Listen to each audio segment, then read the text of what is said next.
إن الحمد لله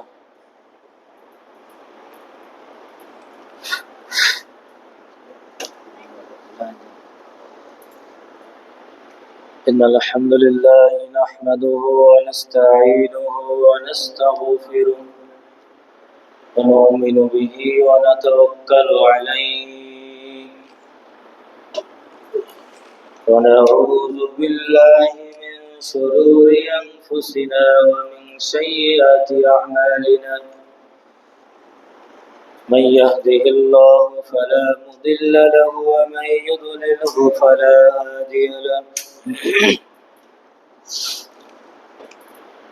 وأشهد أن لا إله إلا الله وحده لا شريك له وأشهد أن محمدا عبده ورسوله فإن خير الحديث كتاب الله وخير الهدى هدى محمد صلى الله عليه وسلم وشر الأمور محدثاتها وكل محدثة بدعة وكل بدعة ضلالة وكل ضلالة في النار فأعوذ بالله من الشيطان الرجيم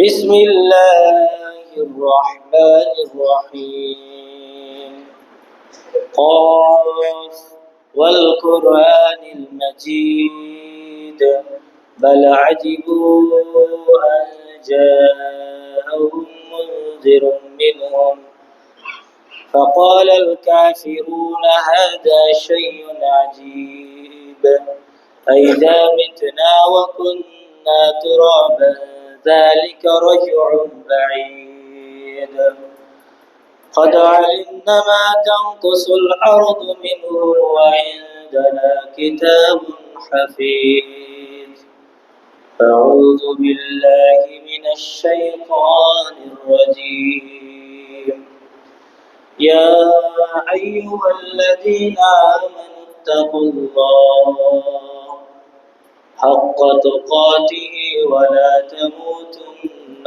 إلا وأنتم مسلمون وقال تعالى في موضع آخر يا أيها الذين آمنوا اتقوا الله ولتنظر نفس ما قدمت لغد واتقوا الله إن الله خبير بما تعملون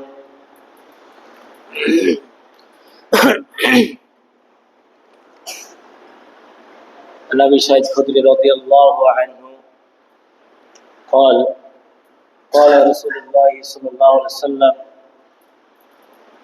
من صام رمضان ثم أتبعه ستا من سوال كان كصوم الدهر رواه মুসলিম। যাবতীয় প্রশংসা যাবতীয় গুণগান সেই মহান নবীর দরবারে যার অশেষ কৃপায় আমরা একটি মাস সিয়াম সাধনা সম্পন্ন করতে পেরেছি।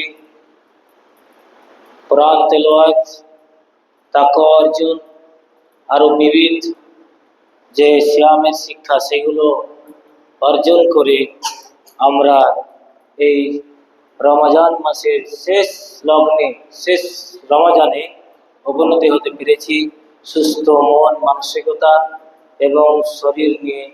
সেজন্য আল্লাহ সুবহানাহু ওয়া তাআলার দরবারে অসংখ্য শুকরিয়া জ্ঞাপন করি, বলি আলহামদুলিল্লাহ।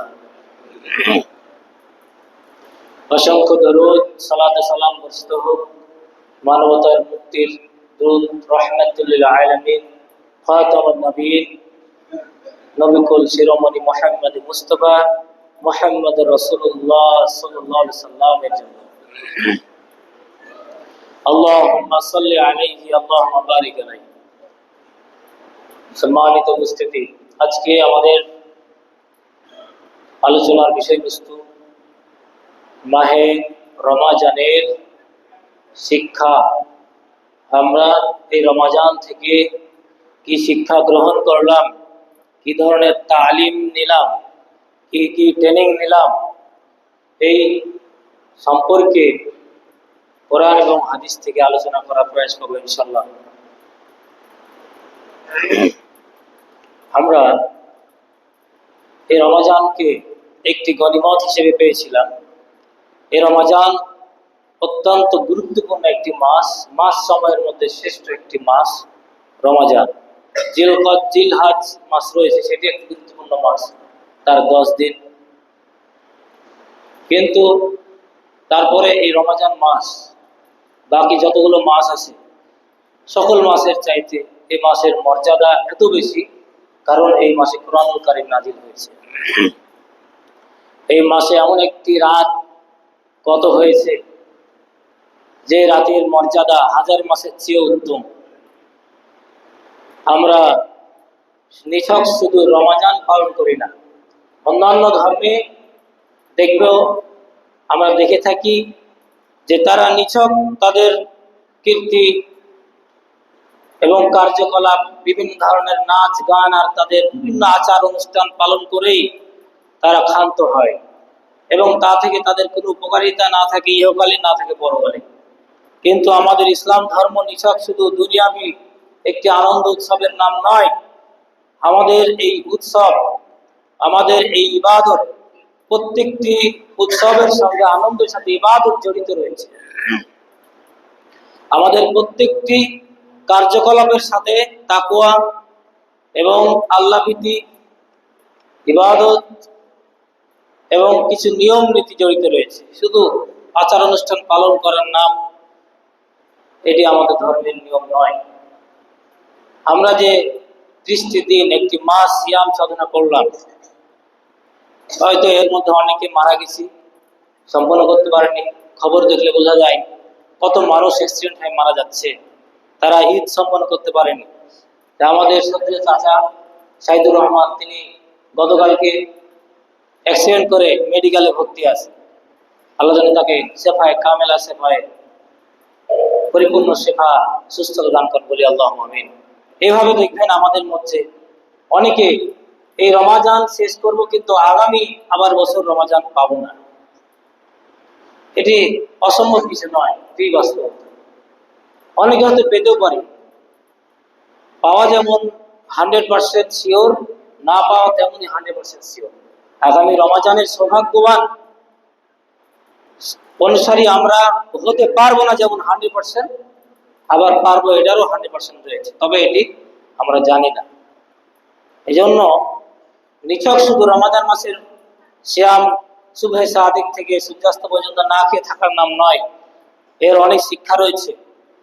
যারা রমাজানকে শুধু রমাজান মাসের শিক্ষাগুলোকে শুধু রমাজান মাসের মধ্যে ব্যক্ত করে, রমাজান মাসের মধ্যে সীমাবদ্ধতা করে দেয়, এই ইবাদতকে, রমাজানের শিক্ষাকে, রমাজানের যে আদব কায়দা রয়েছে, এই সমস্ত রমাজানের যা কিছু শিক্ষা রয়েছে, এই সমস্ত আমল এবং শিক্ষাকে যারা রমাজান মাসের মধ্যে সীমাবদ্ধ করে দেয় এবং শাওয়াল মাসের চাঁদ দেখা মাত্রই যারা বেমালুম ভুলে যায় রমাজানের শিক্ষা, এই রমাজান তাদের কোনো কল্যাণ নিয়ে আসতে পারবে না। আল্লাহ রাসূল সাল্লাল্লাহু আলাইহি সাল্লাম এই বিষয়ে বলেছেন, আমি এর আগে জুমাতেও বিভিন্ন সময় আলোচনা করেছি, যে ওই ব্যক্তি ধ্বংস হোক যে ব্যক্তি রমাজান মাস পেল কিন্তু নিজেকে ক্ষমা করাতে পারল না। মানুষের আচরণ দেখে তার কবুলিয়াত বোঝা যায়, মানুষের ব্যবহার দেখে, মানুষের ভাষার মাধুর্যতা দেখে তার কবুলিয়াত বোঝা যায়। একজন মানুষ যখন হজ করে, সে পাপগ্রস্ত হয়ে বিভিন্ন পাপ পঙ্কিলতার মধ্যে হাবুডুবু খেয়ে শরীরকে অপবিত্র করে সে মক্কা মদিনায় গিয়েছে, কিন্তু এই পাপ সেখান থেকে আসার পরেও পরিবর্তন যার হয়নি, হজ করে আসার পরে যার ভাষা চেঞ্জ হয়নি, যার ভাষায় মানুষ কষ্ট পায়, হজ করে আসার পরেও যার আগের সুদ ঘুষ আরো বিভিন্ন ধরনের অন্য অপকর্ম, মানুষের সাথে গীবত তুহমত, আরো সময়ের অপব্যবহার নিয়ে যত হারাম রুজি, হারাম ভাবে চলাফেরা, আরো বিভিন্ন অন্যায়ের সমন্বিত যে পাপগুলো রয়েছে, এগুলো যখন চেঞ্জ হবে না, বুঝতে হবে এই লোকের হজ কবুল হয়নি। মানুষের ইবাদত কবুল হলে তার চেহারা দেখলে, তার ব্যবহার দেখলে, তার ভাষা দেখলে, তার ইবাদতে আগ্রহ একাগ্রতা দেখলে বোঝা যায় যে সে কবুলিয়াত হচ্ছে নাকি হচ্ছে না। আল্লাহ সুবহানাহু ওয়া তাআলা সূরা আনকাবুতে ইরশাদ করছেন যে ইন্নাস সালাতা তানহা আনিল ফাহশাই ওয়াল মুনকার, নিশ্চয় মানুষকে এই নামাজ তাকে যাবতীয় অন্যায় অপকর্ম থেকে বিরত রাখবে। এটা আল্লাহ তাআলার চ্যালেঞ্জ। কিন্তু যখন দেখবো আমরা নামাজ আদায় করছি, গীবত করছি, নামাজ আদায় করছি, সুদ খাচ্ছি, নামাজের মধ্যে একাগ্রতা নেই, নামাজের মধ্যে মন নেই, নামাজ আদায় করছি, সুদ খাচ্ছি, নামাজ আদায় করছি, মানুষের সাথে অন্যায় অপকর্মে লিপ্ত হচ্ছি, চোখের সঠিক ব্যবহার করছি না, কর্ণের সঠিক ব্যবহার করছি না, নামাজ আদায় করছি, তারপরে জিহ্বা দিয়ে মানুষের বিভিন্ন পাপে লিপ্ত হচ্ছি, নামাজ আদায় করছি, এই দুই হাত দিয়ে আমরা বিভিন্ন ভাবে লিপ্ত হচ্ছি, নামাজ আদায় করছি, এলেম ছাড়াই ফতোয়া দিচ্ছি, নামাজ আদায় করছি, আরো যাবতীয় পাপে লিপ্ত আছি, বুঝতে হবে যে এর নামাজ মোটেও কবুল হয় না, শুধু শুধু নামাজ পড়াই হচ্ছে। কারণ আল্লাহ তাআলা তো বলেই দিয়েছে যে মানুষকে তার নামাজ অপকর্ম থেকে বিরত রাখবেই, এটি আল্লাহর কথা। কিন্তু কেন আমি অপকর্ম থেকে বিরত হইনি? বোঝা যাচ্ছে আল্লাহ বলে দিচ্ছেন তোমার নামাজ হয়নি। যখন তুমি ইবাদত করবে, নামাজ আদায় করবে, এই নামাজই তোমাকে অপকর্ম থেকে, অন্যায় থেকে, যে কোনো ধরনের পাপ থেকে বিরত রাখবে। এটি আল্লাহ তাআলার বাণী। নামাজ আদায় করার পরে দেখবেন আজকে সমাজে বিশৃঙ্খলা, আজকে মানুষ হারাম খাচ্ছে, একের হক অন্য মেরে খাচ্ছে এবং অপবাদ দিচ্ছে, আরো বিবিধ যে বিষয় রয়েছে। তাহলে বুঝতে হবে যে আমাদের শুধু নামাজ পড়া হচ্ছে। যেভাবে আমি বিগত দিনে ওই হাদিসটি বলেছি বারবার, আল্লাহ রাসূল সাল্লাল্লাহু আলাইহি ওয়াসাল্লাম বলেছেন, আবু হুরায়রা রাদিয়াল্লাহু তাআলা আনহু থেকে বর্ণিত যে মান লাম ইয়াদা কওলা যুর ওয়াল আমালা বিহি ফালাইসা লিল্লাহি হাজাতুন ফি আন ইয়াদা তাআমাহু ওয়া শারাবাহু। ওই ব্যক্তি, যে ব্যক্তি সিয়াম রাখে, ওই ব্যক্তির সিয়াম রাখা আল্লাহর কোনো প্রয়োজন নেই। যে ব্যক্তি সিয়াম রাখা অবস্থায়, রোজা রাখা অবস্থায় রমাদান মাসে হারাম কথা, অনর্থক কথা, কাজ, বাজে পয়সা বা অপকর্ম বা গুনার কাজ থেকে বিরত থাকলো না, এই ব্যক্তির ফি আইয়াদা তাআমাহু ওয়া শারাবাহু, সে যে খাবার থেকে বিরত থেকেছে, পানাহার থেকে বিরত থেকেছে, এগুলো আল্লাহর কোনো প্রয়োজন নাই। এটা বারবার বলি, তবে এটি বুঝতে হবে আমাদেরকে যে ওর ইবাদত, রোজা কোনো কিছুই কবুল হলো না, শুধু সেই যদি অনর্থক কথা কাজ করে, যে কাজে নেকিও নাই, যে কাজে মানুষের কোনো কল্যাণ নাই ইহকালে অথবা পরকালে, তাহলে তার শুধু কষ্ট করে না খেয়ে থাকাই হলো। এভাবে রমজান মাস আমরা একটি মাস ট্রেনিং দিয়েছি। এই মাসের শিক্ষাকে ভুলে গেলে চলবে না। শুধু রোজা রাখা নয়, অন্যান্য ধর্মের মতো এই রোজার মধ্যে আল্লাহ 11টি মাস কেন রোজা দিলেন না, আর এই রমজান মাস কেন একটি মাস রোজা বা সিয়াম কেন তিনি ফরজ করলেন? লাআল্লাকুম তাত্তাকুন, যা আমরা অনেকেরই মুখস্থ আছে, যাতে আমরা তাকওয়াবান হতে পারি। তাকওয়া যদি না থাকে, সেই মানুষ দিয়ে কখনো সঠিক নেতৃত্ব সম্ভব নয়। ওই মানুষ দিয়ে কখনো সঠিক মাদ্রাসা, মসজিদ, দেশ, সমাজ, রাষ্ট্র কোনো কিছুই পরিচালনা করা সঠিক হবে না এবং তা কখনো নিরাপদ নয়। তাকওয়াহীন মানুষের কাছে সবাই অনিরাপদ।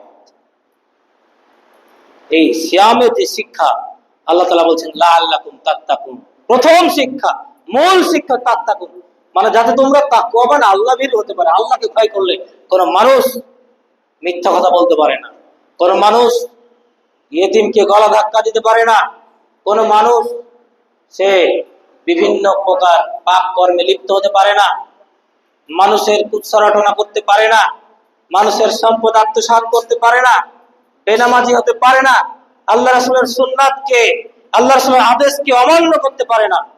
যদি কোনো মানুষ এই তাকওয়া অর্জন করে ফেলে, আর যদি এই শিক্ষা আমরা ভুলে যাই, তাহলে বুঝতে হবে যে আমাদের সিয়াম শুধু রাখাই হয়েছে। বললে আমরা কষ্ট পাবো যে আমাদের সিয়াম হচ্ছে না, কিন্তু না বলেও হচ্ছে না, তখন তো আমরা কষ্ট পাচ্ছি। এটি অত্যন্ত বিপজ্জনক বিষয়। আমরা ইবাদত করছি কিন্তু কবুলিয়াত হচ্ছে না। কবুলিয়াতের জন্য আমাদের চিন্তা চেতনা সব নষ্ট হয়ে গেছে। কিভাবে ইবাদত করার জন্য আমরা শুধু ইবাদত করার জন্য ব্যস্ত, কিন্তু ইবাদত কবুলিয়াতের জন্য আমরা ব্যস্ত নয়। এটি আমাদের সমস্যা। শুধু ইবাদত, এটিতে এমন কিছু